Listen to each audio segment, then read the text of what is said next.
Hello, it's me, R.R. Lee, and this is the Bigmooney Flamboyancy. I'm starting to think that they're just making up words at this point with flamboyancy, because I have never seen that word before this. And also our target is Levi Ackerman, the most cameoed name I believe that I have ever seen, because I have had work modules with him in it, although in my work module he was a baker. In this one he's a scientist. We have Levi Ackerman as a scientist, and we have to kill him as a mascot with the battle axe. I can see how the bladed instrument, a battle axe, like, is kind of a reference to Attack on Titan, but I don't remember there ever being any flamingos in it. I don't remember seeing flamingos in Attack on Titan. You know, maybe I'm just remembering wrong. Poor Levi. Poor Levi. He just wanted to help make the world a cleaner place. I'm imagining that's what he's researching as a scientist on this. Trying to make the best sanitizer, the best soap. Something along those lines. And we're killing him for the big germ industry. Keeping everything dirty. Yeah. I just love that cameo. I did not expect that when I first started playing this, that I was gonna see Levi Ackerman as a name. But he's a target. He's a target. Gotta take him out. Poor Levi. At least he got to live to an old age in this. You know, at least he made it to the ripe age of what appears to be 65. We're gonna distract his bodyguard that is going to have a conversation with another bodyguard by throwing that coin. And I'm going to calmer him from a distance. Stand back, please. I will investigate. The calmer is because if he is found, we can still try again. See, I can still try again because I just threw that, but we only need to take him out with this, so it's fine. It's fine, and he's gonna leave without having his conversation. Now we can kill him, and we're just gonna drag his body over here. He'll sometimes stop and have a little conversation on his earpiece, but he's far enough away so that he won't hear this. And now we can leave.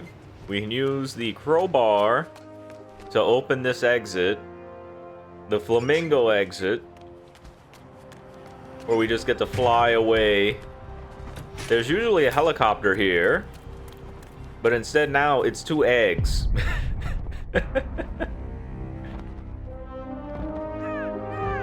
Caw, caw. Caw, caw. I don't like the still frame though of him just floating in the air. I'd prefer it if he would just be going off into the sunset, but still pretty nice. Still very nice. And pretty high up in score, the top 300. Now we have 2 more targets, and Antoine is very difficult to take care of, but I figured out how to do it easily with an explosive. Same as before, we're gonna grab our crowbar and our sister flamingo suit, the pink version, version number 2, the OG one. I'm just imagining, what are the other cameos that they may have in this game, or at the very least these subtle placements that are from other series, because I haven't noticed any in 1. I haven't noticed any in Hitman 1, at least none that I can remember. Smack. Ooh. Ooh. Just knock the wind out of her. But I wonder how many other cameos they have in this, because the only one that I know of is this one. This is the first one that I can remember seeing is Levi. And I thought that I was seen, even though I was doing that behind him, because he said, please no, but it didn't say witness. Didn't say that there was an unconscious witness, so we're fine. The climb up takes forever, though, to get to where we need to go. Everybody's up top. I get the feeling that they were hoping for people not to know that you could just climb up this pipe to get to where you need to go, that you could just literally scale the outer part of the building in order to get to the top. I feel as though they were hoping that you wouldn't know that. And that's why they put this disguise at the bottom. That's the only thing that makes sense to me. Because everybody is up here at the top. And it's clear that you need this in order to leave quickly. Like to leave via the exit. And it's a requirement and all that, but I get the feeling that they were hoping you wouldn't know about that pipe. But this is the only way that I know how to get up here. Got our axe. And we're doing all this quickly. We're being fast with all this because we don't want the bodyguard to have his conversation. Because then that's like an extra 20 seconds. Don't want to deal with that. Okay, stay put. I'll take a look. And we could throw something at him in order to knock him out. But the calmer is safer. Because you won't get seen with this. Because you can see that the bodyguard's already there. Like to have his conversation. He's right there. And he's perfectly hidden behind that piece of cover. I thought his head was sticking out a little bit, but he's fine. I'm gonna throw this coin over here. Because I'm gonna take him out close to that door. Because there is another guard that goes into Antoine's room, not move. He moves into the room, and I don't want to see him. I don't want him to see me drag this dead body behind the cover as I did originally. I'll take that, thank you. And I'll put you in just because I'm already on top of you and you're bothering my axe. Like, it wouldn't let me take the axe. Or it took it and then I couldn't move with it. It's like, I don't know what just happened there. But I'm going to distract him over here. Toss it on the threshold. And hug this. When he comes over to pick up that coin, where are they going to be able to subdue him? Or he's not going to be close enough? Which he is not. He is not close enough. So when he turns around, I'm going to choke him out. And we're going to drag him into the bathroom. Shockingly enough, there's enough cover. There is enough of an angle to block that bodyguard that was walking back from seeing us do this. And we're going to drop an explosive on him. So long as he is enough in the bathroom that the door is closed, no one is going to find him in time. Because we're going to be killing him last. When we get closer to the exit. And for this guy, we just have to make sure that he is to the left of the room. That he is the closest to this. And so long as he is, he's going to come and investigate it. If he is to the right and someone else is closer, then they're going to come look at it. And we got to do this twice. And there's nowhere to put an unconscious body. There's nowhere to hide one. We could calmer it, so long as we don't miss the first shot. And that'll still distract this guy when he would come in to investigate it, if that would be the case. But better to save it. Better just to wait, because there's a chance of him waking up the guy if we're just a little too slow. Now I gotta wait for the bodyguard to come back on this path. He's gonna walk by us. And we're gonna cut through. Surprisingly, there's no cameras up here. You'd think that there would be one. Now he made his way over there. He's gonna have his back to us, so we can circle around him. And now we have to wait a bit because that guy is sitting on the bench. And if we try to shoot... if we try to shoot him, he is going to see us before we can. Because we are too close to him. I mean, maybe you can be faster than what I am, but if I try to shoot him, or at least when I did try to shoot him before, he would immediately see me. when I would raise the gun. So we're just gonna wait for him to turn away instead and use the crowbar to open our escape. I don't know why he almost saw me. Like, that's a no for me, dog. And we're gonna blow up. And we can exit. Just gotta wait a bit for it to come up. And now we can leave. Like, there is no one close enough to him to discover his body in time. Because we're right on top of the exit.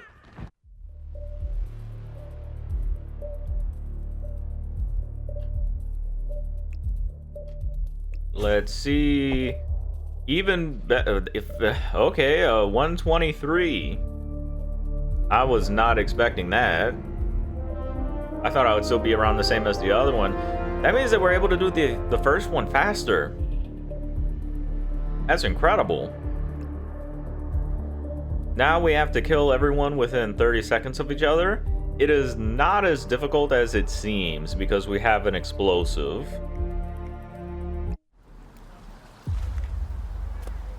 So the 30-second complication in this, it is only, I'm going to say, to get your anxiety up, because we're going to set it up so that we kill the scientist, the one that is in the building that needs to be distracted by turning the power off. He is going to be first, then our explosive is going to be second. No, wait, the explosive is going to be last. And the guy that needs to be hit with the battle axe is going to be second. So, inside scientist, outside scientist, explosive. That is the setup. I'm here now. Ready to... He wasn't ready for that. He was not ready to have that happen to him. And I didn't say this earlier, but I like how we can just run up behind the lady that's working on the elevator and smack her in the back of the head. You can't do that on master difficulty, but on professional, you can just run up behind her and hit her in the head before she sees you. It's pretty freaking funny to me. Just an absolute menace. Just a light jog, la-di-da-di-da, smack. Be like, I'm on my way to the store to get some milk, eggs, and smack this person with a crowbar. You know, I'm just passing through. Need directions to the nearest supermarket, officer. If you could just point me on my way, and then as you're in there just shopping through the aisles, filling up your cart with shit, you just smack, smack, smack every person that goes by. Agent 47 being a menace. Although they wouldn't know that it's him, he would do it from behind, unnoticed. Unnoticed, that is his canon. To be unnoticed, no evidence found. All this extra stuff is just to make the player feel good. I guess it'd make 47 feel good too. Strange. The feeling of perfection. Wait here. If you hear gunshots, run like crazy. I don't think he would. I don't think that you would get gunshots from that. Yes. And I don't know how that missed. There we go. Fall forward. Fuck you. Well, he's still in behind cover, but I thought he was gonna fall out of it, and I used both shots, so go over there now, please. Huh? What was it? What's What that? was it? Go check it out, boy. Go check it out. And you see, there's that bodyguard. But I'm behind this cover, so he's not gonna see us. Gonna throw the crowbar, pick it back up. Don't want to forget about it. I'm gonna drag him in here, because we're gonna come back in here a bit later. Again, setting him up for second. Where is my axe? There it is. There we go. In through the window. Gonna do the same as before. Mr. What's his name? Robert Cron? What's the guy's name in this? The main guy? I remember his first name. His first name's Robert. Cron? The currency of Norway and a few other countries. Cron? I'm guessing that's his last name. He'll come in here and have a conversation with this guy, so we have to take him out. If he's unconscious, he just knows not to come over here. But if we wait a bit too long, then he'll come in here and have a conversation with him.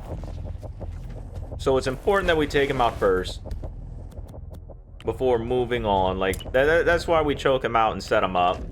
And that we just don't, like, run behind him to get to the other scientist. Setup is important. And he's on the left. So we're going to turn this off and he should come investigate. He should come investigate.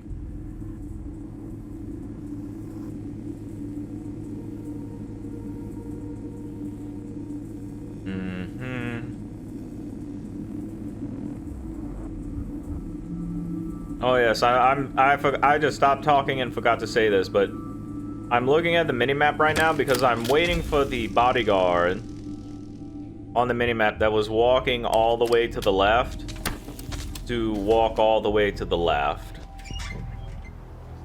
I was so much staring at it that I forgot to mention that, because he's gonna be in our way. If you look now at the minimap, he's walking back. So when we kill this guy, we can go to our second guy unimpeded. So that starts our kill streak. And he's walking back now. The bodyguard that would come to have the conversation, he's walking back. So we can throw this at his head, which is something that you can't do in Hitman 1. They introduced it in Hitman 2. Very glad that they did, otherwise this would pretty much be, I'm gonna say not impossible, but very much a pain in the ass. And I'm gonna wait for him to get up and get to the door. We could blow him up now, but I'm just waiting a bit,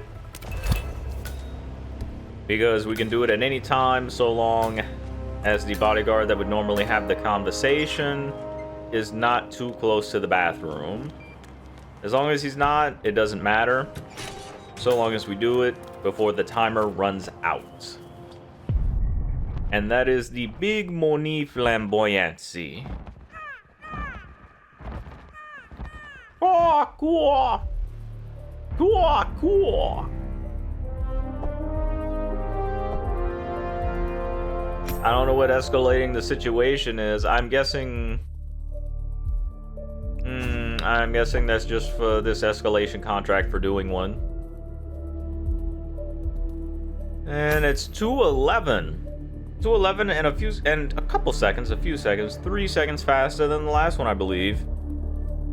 Not too bad. I like that Levi made a cameo in this game. I like that someone named a character after Levi.